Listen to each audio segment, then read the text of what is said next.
Oh, right. Greetings, Starfighters. Welcome to the Season 10 wrap-up episode for Shameless Cashgrab, the season where we looked at Cold War thrillers. You know, percentage-wise, I think this may be the season where the least amount of movies actually fit the title. Well, I mean, all of them took place during the Cold War, but, I mean, technically speaking, you could say that any movie that was made between, like, 1945 and 1990 counts. Made between or set between 1945 and 1990. In terms for thrillers, it's like, I mean, I guess a couple of these count. One is a fairly straightforward action movie, more action than. You got a couple of comedies here, I would say. Out of 6 movies, I'd say that maybe 3 where the Cold War is in any way relevant. A couple of these movies, the bad guys aren't even Russian.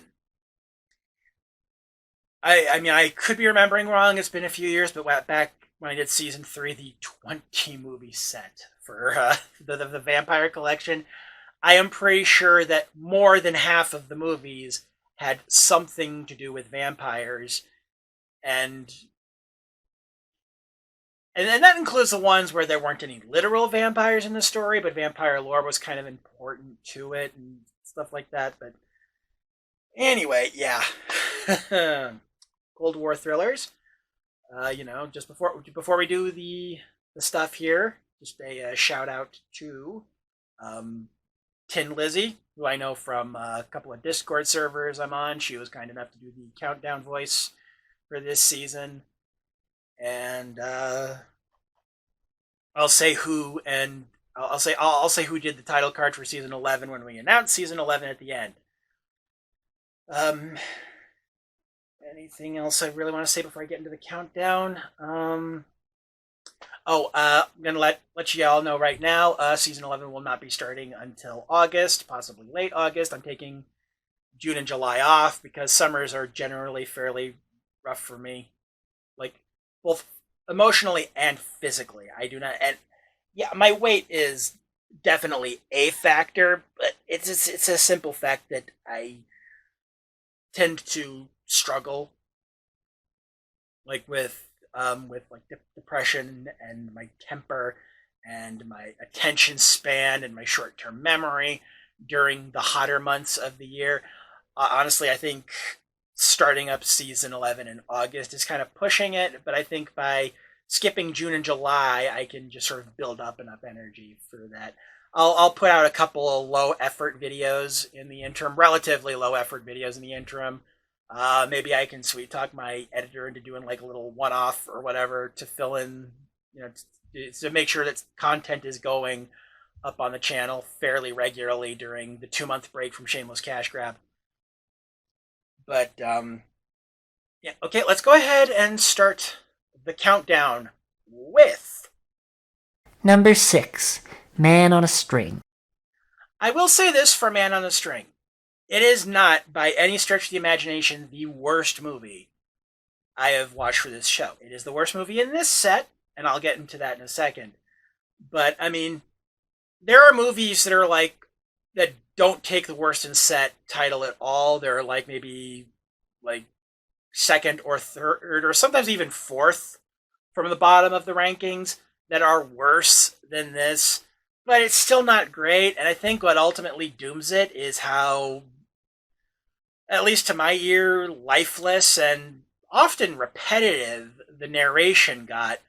Also, there's this weird bit towards the end that, despite this being a pretty clearly pro-American side of the Cold War propaganda movie, comes across as like a travelogue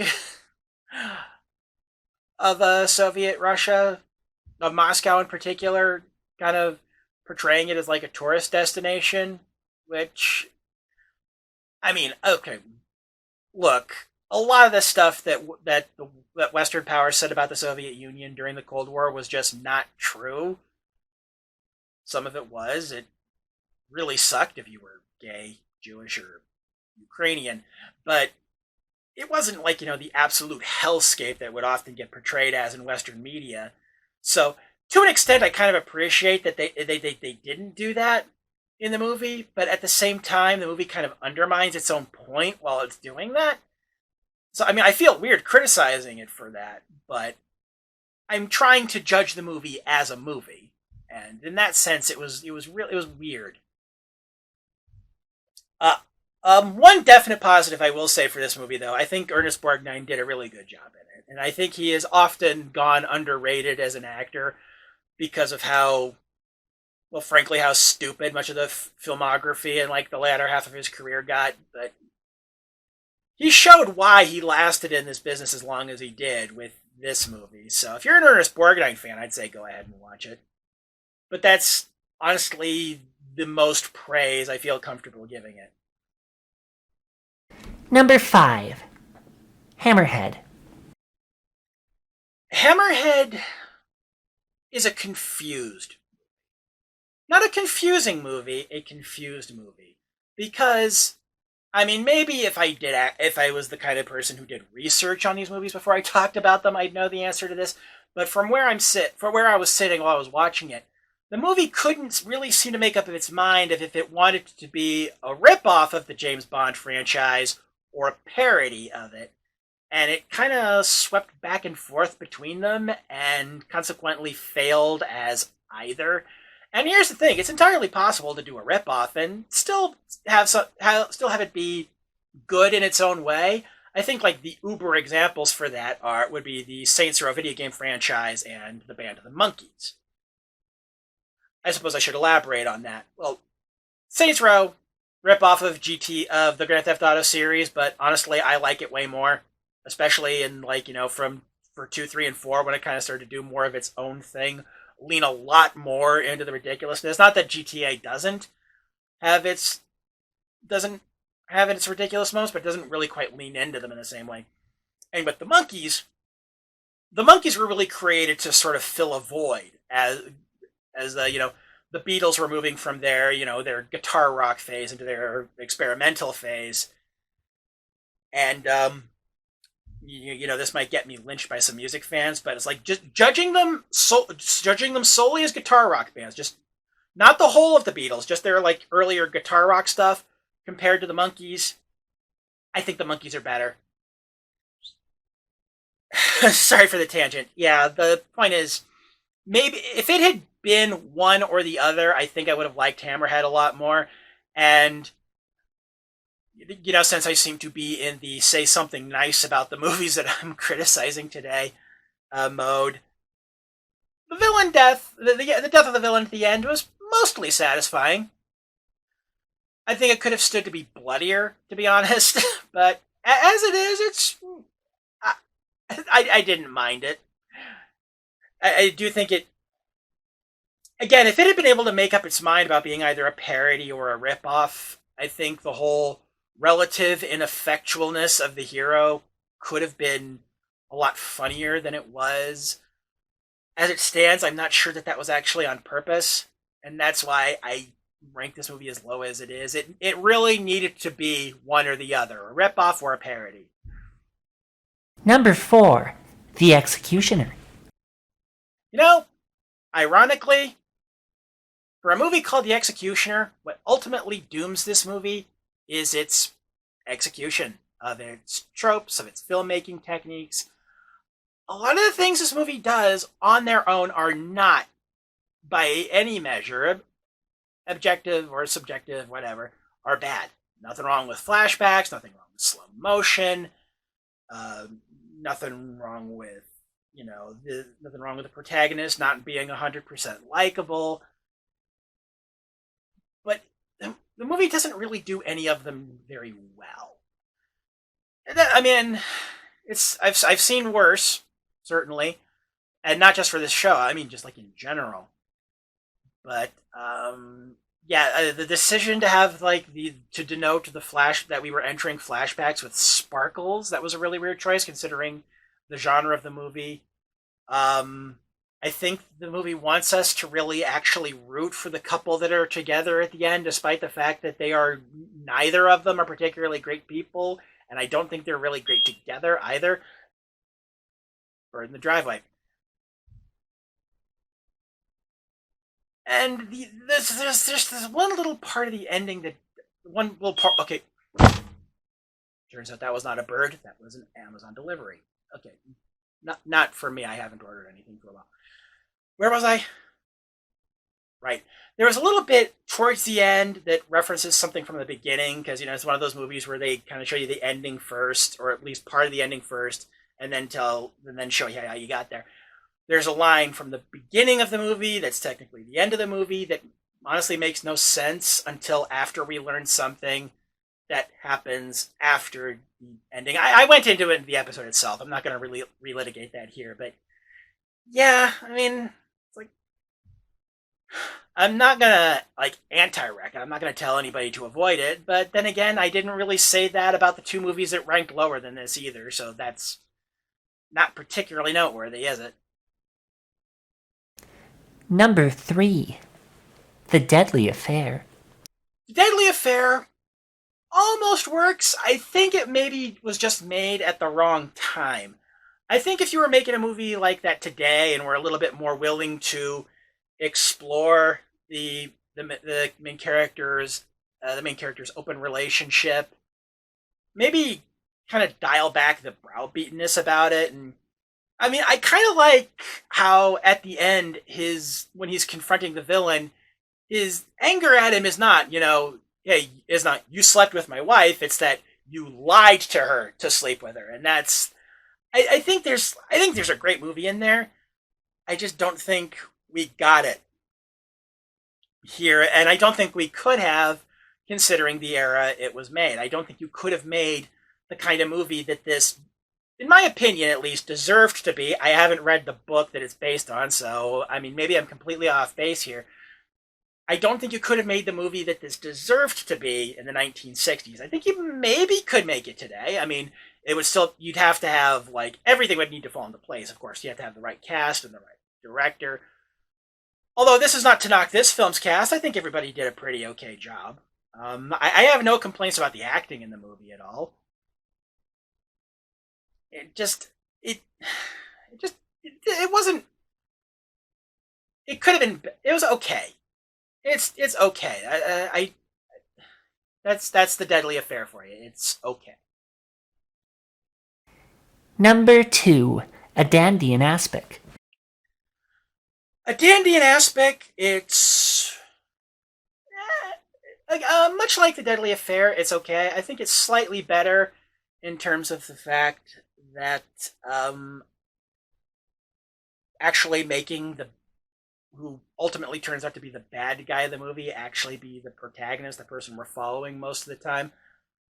I'm actually kind of amazed that they were allowed to get away with it because I don't think the Hays Code was completely gone. I think it was still in place, but largely being ignored by this point. But it was not gone. But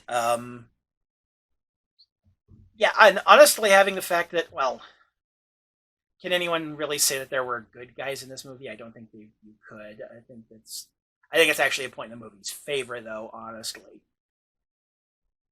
because it kind of shows just what a kind of at the ultimately fucked up world the spycraft really is. It doesn't make it look particularly romantic. I think what kind of holds this one back ultimately is Mia Farrow's character is just unbelievably annoying, and maybe if there'd been some reveal that she'd actually been working with the British to help expose this double agent the whole time, that might have made it worth it. But as it is, she's just kind of a flighty, clingy, proto-manic pixie dream girl, and it doesn't work. And yeah, that's a major knock against the movie right there. I'm a little unsure about the ending. It's like,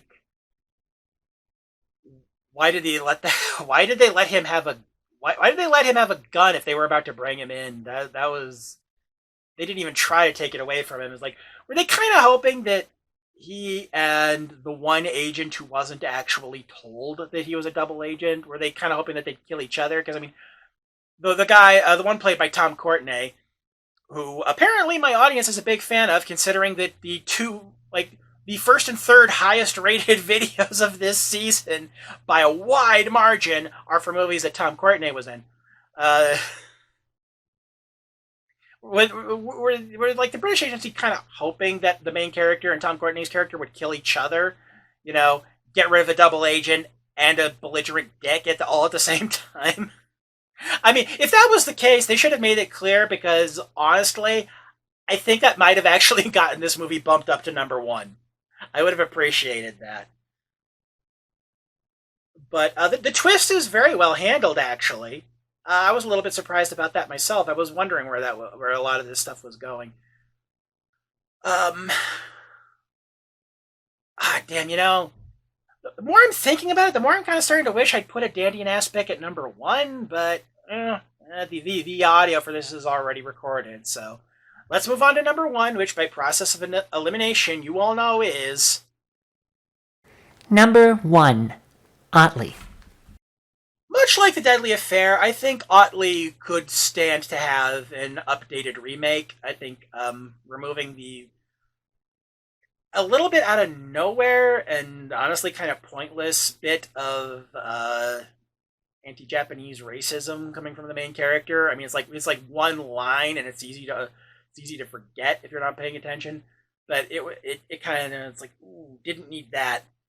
But as a satire, I actually think it mostly works. You have a guy who wants nothing to do with any of this spy bullshit, who's really just trying to find a roof over his head after the landlord who's been extorting him for sex throws him out.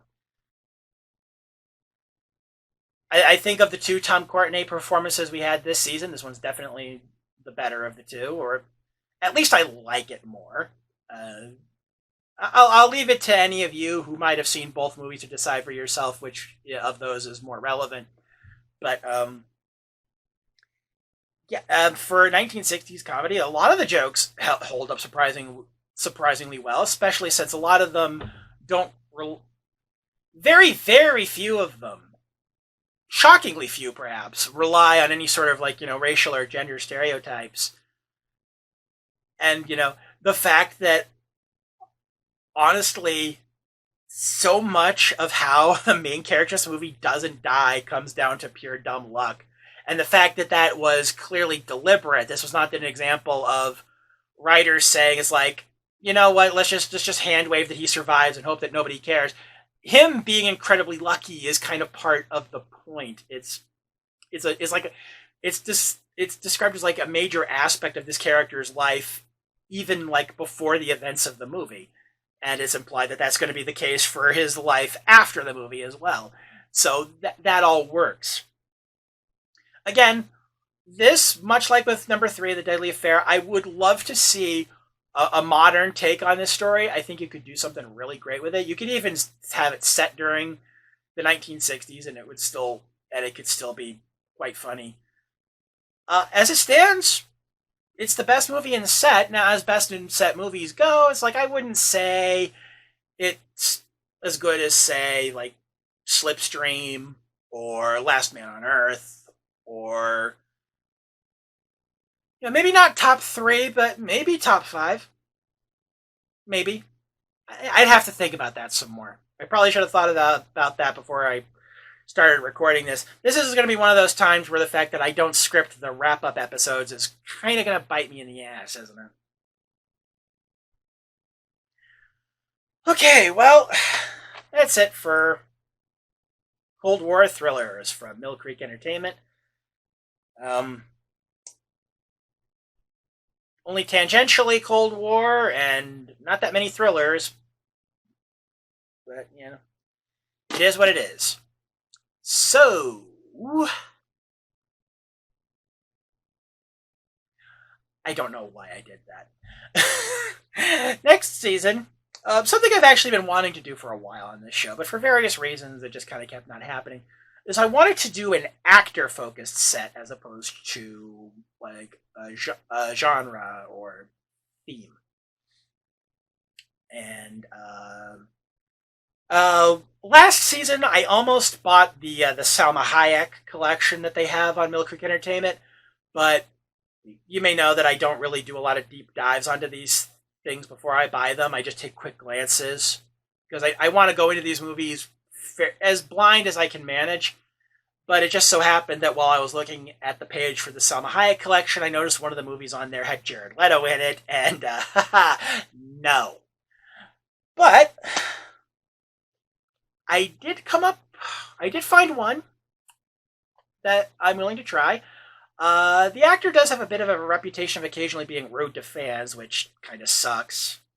But he's done a fair amount of stuff I liked. None of those movies are on here. I mean, granted, I may end up liking some of these. I have not seen any of the 4 movies that are on this particular set. But something that's noticeable, I forgot what I was going to say there, and I think I said it too quickly for it to be easily edited out. So, now that horrendous cough that thankfully none of you at home got to hear is out of the way, ladies and gentlemen, the first actor-based set for a season of Shameless Cashgrab. Season 11, with the title card designed by the just absolutely wonderful and fantastic Magdalene Rose, who you may know I've been a longtime supporter of, and she also lent her voice to part 2 of my Top 10 Voyager episodes series from a while back. Season 11, Mr. Burt fucking Reynolds. Mr. Burt Reynolds. I hope so, otherwise I got the wrong underwear on. He's the roommate you told me about? Yeah. Which one's a slut?